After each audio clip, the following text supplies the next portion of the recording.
Thank you very much, everyone.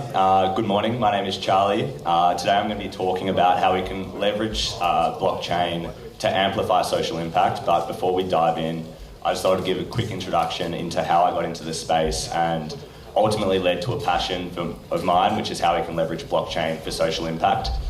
As I said, my name is Charlie. I'm 24 years old. Most people my age want to travel the world. I want to change it. So unconventionally, I was born and raised in a small town called Casterton, which is about 30 minutes from the South Australian border. From a very young age, for me, two things were ingrained into who I was. So first and foremost was the stock market from my grandfather, who was a trader. He actually introduced me to the concept of dividends using coins at the age of about 3, which has lasted with me to this day. And then secondly was the importance of giving and also philanthropy. So growing up, I have very fond, distinct memories of my grandfather, uncles and father all volunteering through the local fire brigade, whereas my mother, aunties and grandmother all volunteered through education and then also nursing as well.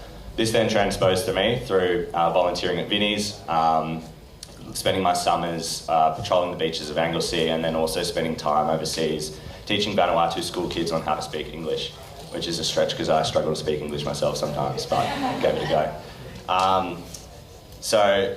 Since then, I've worked exclusively in the startup landscape. Since finishing university at RMIT, which I studied a degree of international business, I've always been motivated by the ability to impact other people, which has been the main driver for me throughout my professional career. So my first job was working in a medtech startup where we were developing the world's smallest defibrillator, which was roughly the size of an iPhone. So whilst I was working here, I was originally initially drawn in by the ability to quite literally save lives. And undisputably, the most rewarding thing whilst I was working there is that we had calls on 4 separate occasions saying that defibrillators that I had sold had been used to save people's lives, which is pretty cool. But since then, I've also worked across property, capital markets, and then most recently big data and ESG as well. So my transition from, I guess, like Web 2 into Web 3, if you would, like many, and I've got absolutely no shame, was the allure of personal financial gains. This then grew to an interest from some early wins and then the ability to help others onboard into the space as well, of which I helped around 100 or 150 of mates and then mates of mates get into the space and help them navigate the risks and whatnot associated with it. This then progressed into a love through advising companies, of which I've advised small and medium businesses on how and specifically Web 2 businesses on how they can leverage the technology to improve existing systems in their revenue generating businesses and amplify them through Web 3. This all was complemented by ongoing work with Constellation Network, which is a directed acyclic graph based in San Francisco, of which I'm a member of their 16-person business DAO, where I'm responsible for vetting which projects are able to come and build on the protocol and then assume ad hoc consultancy positions. Part of this, I consulted to a big data company which held one of the largest proprietary data sets in the United States of around 114 million personal identifiable PII profiles or unique profiles. And this allowed me to conjoin two of my passions, which was disruptive tech and then also social impact, which has led me to where I am today.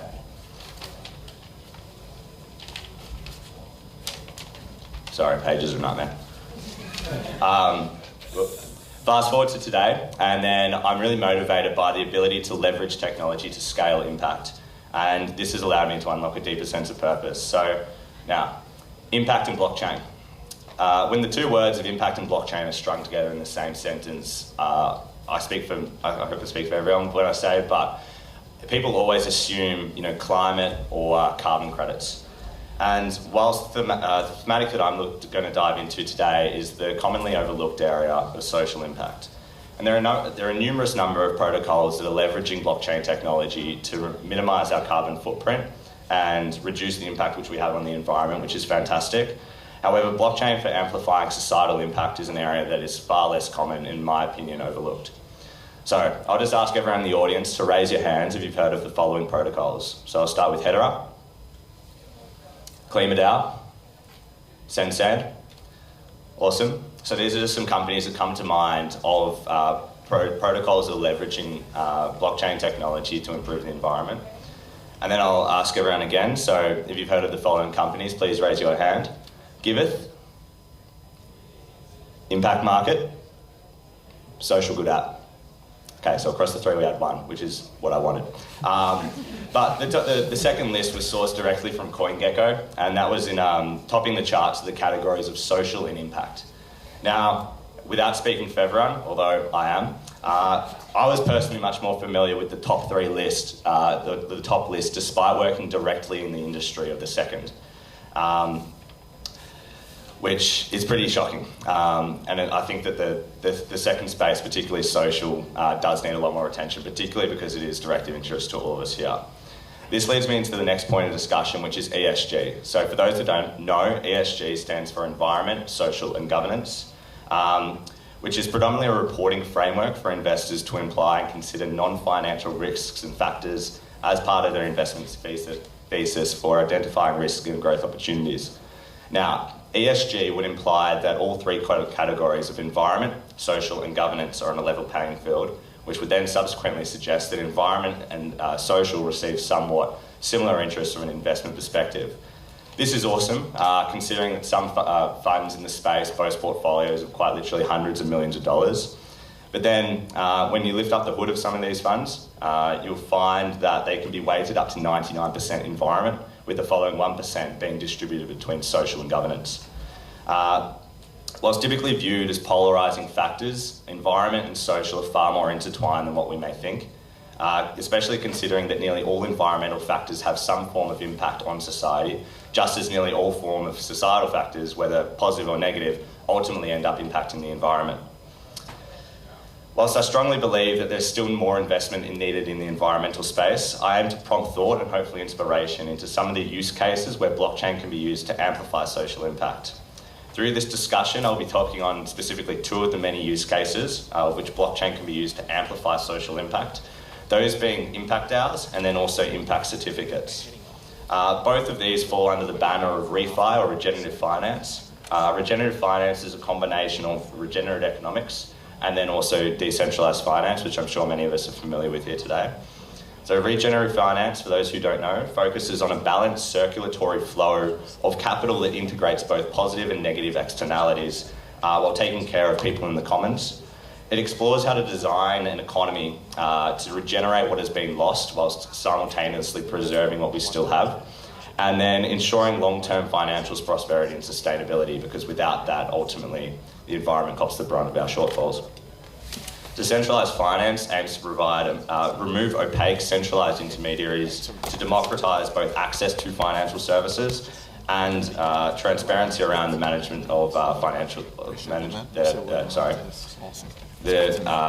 transparency around the financial industry itself.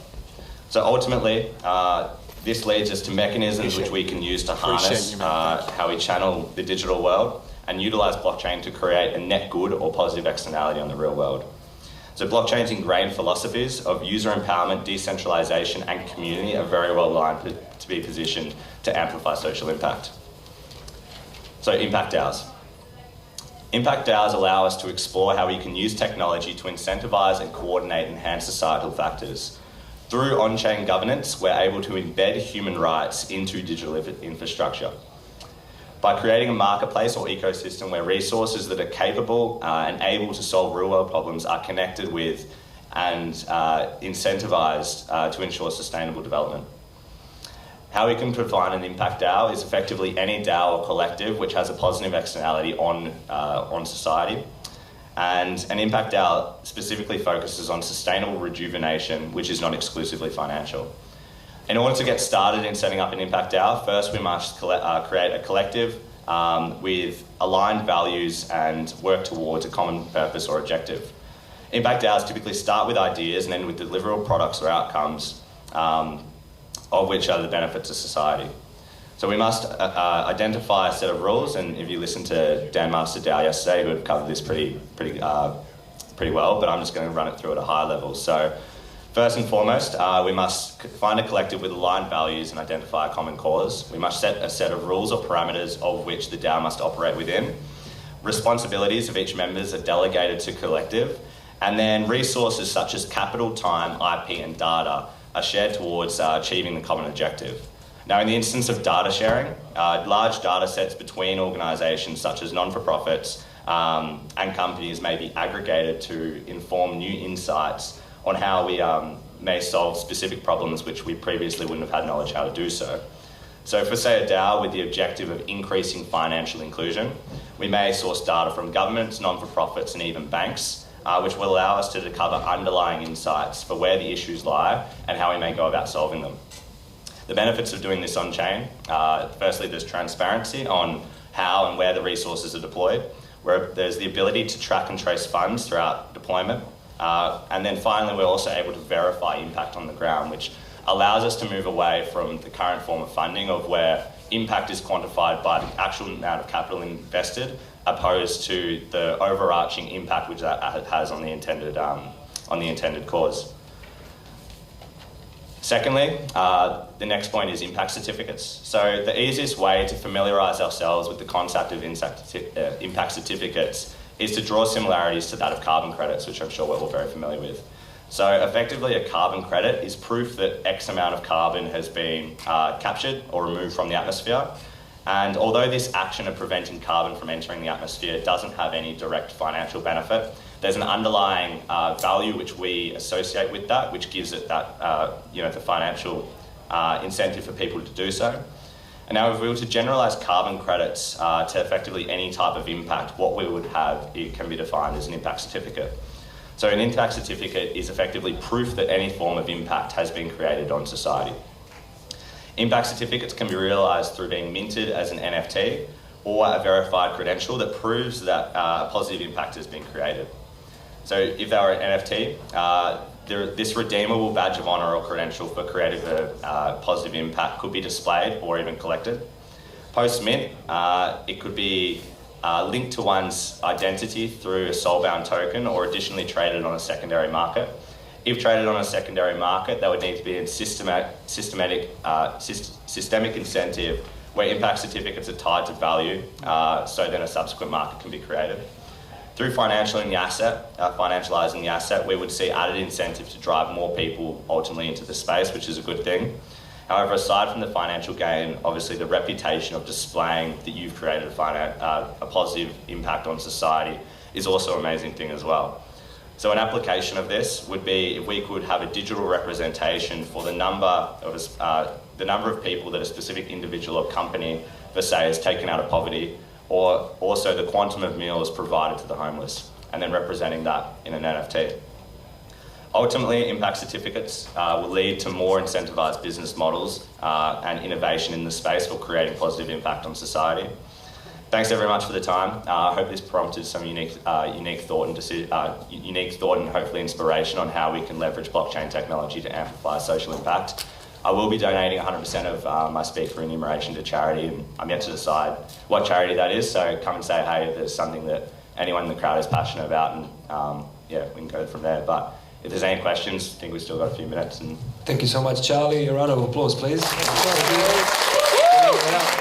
said, man. Yeah, sure.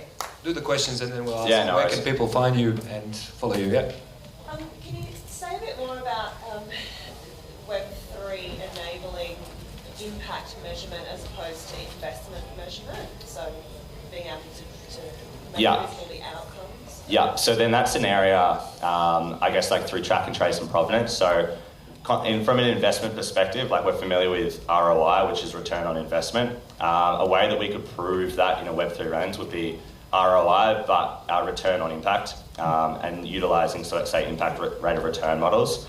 That's more identifying, I guess, the specific change that investment has had on society. So it's an example of that may be, I was looking into, say, the UN did a huge campaign into rising sea levels in the Pacific. And they invested a ton of money, a ton of education, deployed a heap of resources into the space, and it basically fell on deaf ears. Upon later understanding the actual needs of those that they were intending to help, and sitting down with one of the chiefs of the villages, they identified and they sat down and said, look, like, why aren't you, why is this falling on deaf ears? Why aren't you interested in this? This is a real issue. It's like, in 50 years, your islands could be submerged. And the chief of the village said, we understand that rising sea levels are an issue. However, we don't have access to clean drinking water at the moment, and so for now, that's where our priorities lie. So just understanding, I guess, the actual needs, and then using that as an indicator for where capital is directed, instead of just, hey, here's a check on something which isn't directly going to, improve your quality of life, is really understanding that. And then the main thing from Web3 application would be, I guess, having transparency on where funds are deployed as well and how they're governed within an organisation. No worries. Cool. So in terms of where to find me, Charlie Crozier is my name on LinkedIn. I go by Twitter as xCharlie, and then that's the same for Instagram as well as xCharlie Crozier. But thanks very much for your time, and thanks Greg, Rochelle and Steve for hosting such an awesome event. Thanks everyone. Thanks, Charlie.